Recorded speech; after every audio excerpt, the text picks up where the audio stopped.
Hello and welcome back to our journey to becoming YouTube famous and YouTube gazillionaires.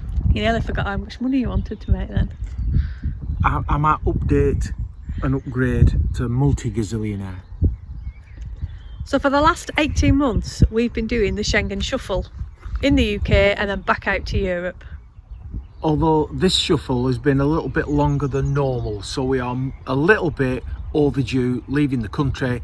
So finally we have chosen a date and we are on with booking our travel across the sea. We normally book the Eurotunnel because we've done it the last few times and it's really easy and simple and we're very comfortable with it. We like it. We do. But this time we're just going to have another look at the ferry because we've seen quite a bit online about the ferries being good for the dog. We're going to check out the price and we're going to make a decision about whether we do the ferry or the Eurotunnel this time. And that's what this vlog is all about. Exciting. They call me crazy cause I'm facing all my giants. They try to scare me into thinking I can fight it. They tell me I should never even think of trying. But that's just me, I'm gonna live out in defiance.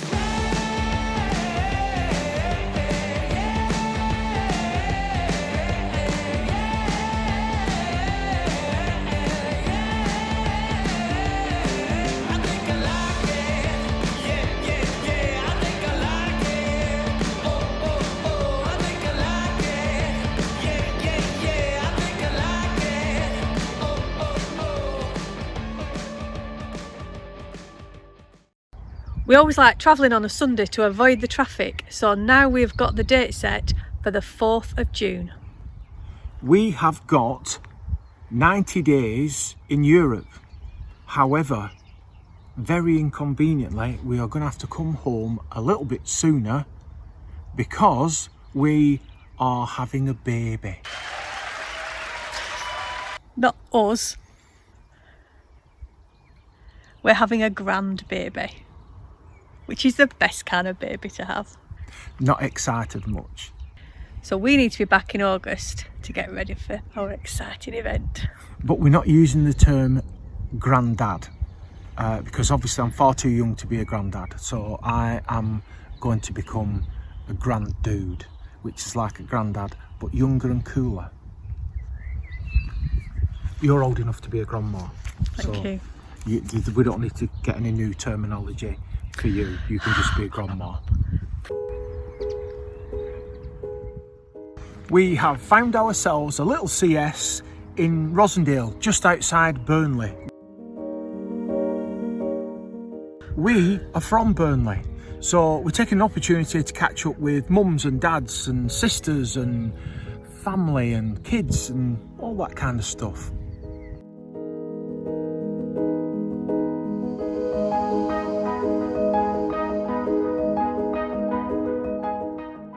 This site represents really good value for money. We'll put all the details here. It's got an Elson point, it's got easy access to water, it doesn't have a drive over grey waste, but it's really easy to dump your grey waste in the Elson anyway. The pitches are quite small and compact, but there's electric hookup, and depending where you pitch will depend on what view you get.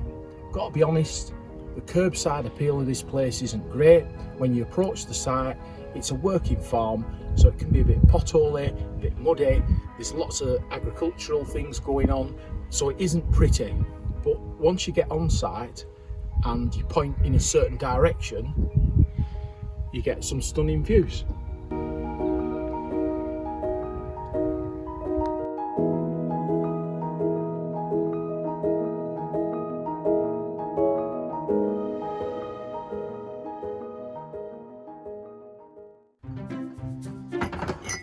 Big shout out to Craig and Bev, who are on the same site as we are, and we've met up, we've had a little drink, so big shout out. They're in a van they call Tilly, and up here we'll put their Insta address.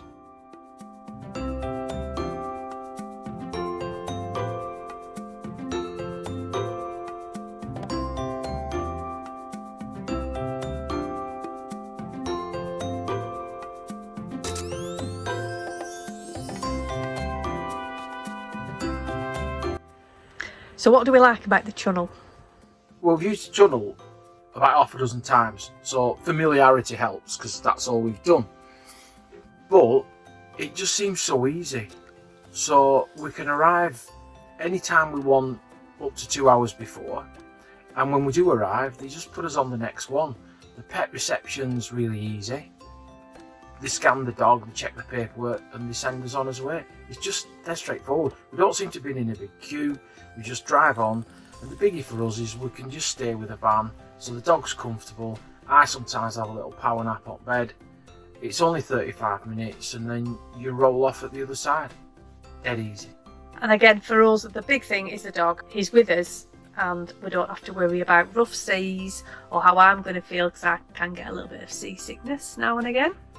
So it works well for us. It's our benchmark. So what did we find out about the ferry? So with the ferry, we had 3 options with the dog.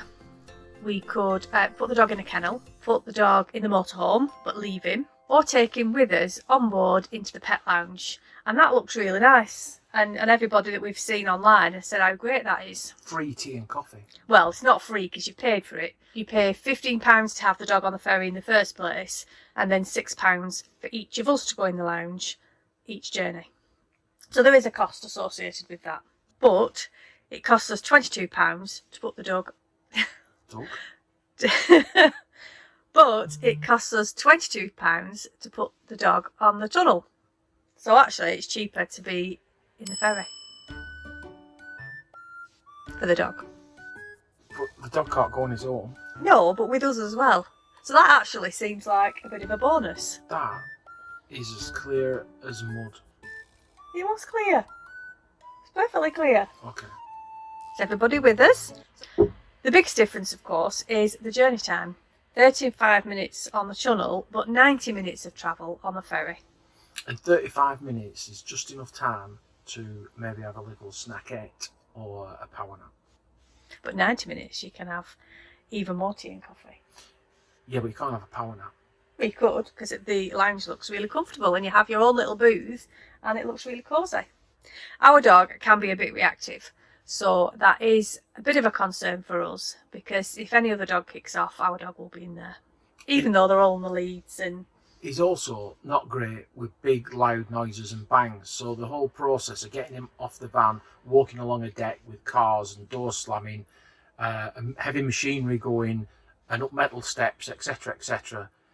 Actually, our dog's hard work. We should just have him put down.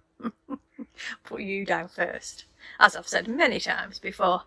And of course, if you've got a cat, then your cat will have to stay in the motorhome on the ferry, because you can't take cats into the pet lounge because it is only for dogs. So that's another consideration. Why don't they call it the dog lounge then? Well, they should do, shouldn't they? What if you had a terrapin? It stays in your van. Right. So there's not really much else difference in terms of the types of tickets that you can get. You can amend when you want to travel. However, the ferry seems more likely to charge you an admin fee than the Chunnel, from what I've read. So of course, the really big difference is the price. Which one costs more money? I thought you were going to say we're getting a cat. No. So what we've done is we have priced up our journey at the times we want to do, on the dates we want to do, as identical trips. So we've done it without the dog and we've done it with the dog. So we're going without the dog now? No, but I just wanted to know what the difference was. Is that we're going to get a cat and take the cat and leave the dog? Now you're making this all work. So on the ferry, the standard price without a dog for us in our motorhome at the times we've chosen is £270. If the dog was to stay in the car, it would be £300. But if we were all to go in the pet lounge, it would be £324. On the Chunnel, the price without the dog is £362, and with the dog, £406.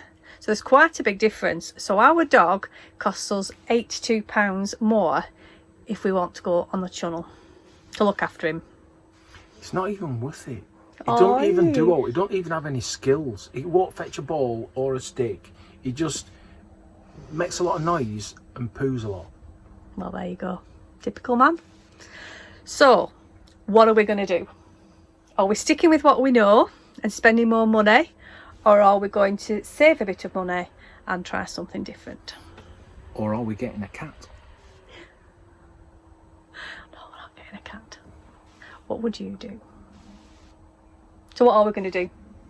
What have we done? Because we've actually just booked it. We have booked the Chunnel. We're going with what we know and what's best for the dog, because he's worth every extra penny. Never mind the expense.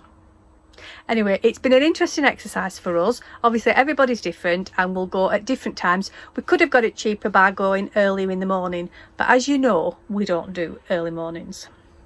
If you've made it this far, well done you. You're obviously a YouTube endurance watcher. You'll also notice not wearing a hat, because for the first time in 7 months I am not cold.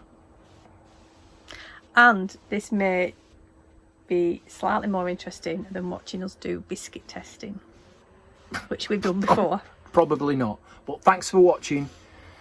Thanks for the subscribers. Thanks for the people who've liked and shared, and really importantly, thanks for everyone who's continuing to take the absolute Michael out of me via the comments. It's brilliant, so leave us a comment. And keep with us, we've got a few more weeks around Lancashire and Yorkshire before we go away, and then we will be in France. And we've still got to pick up our new cat. You're never going to want a cat. They don't even like you. God.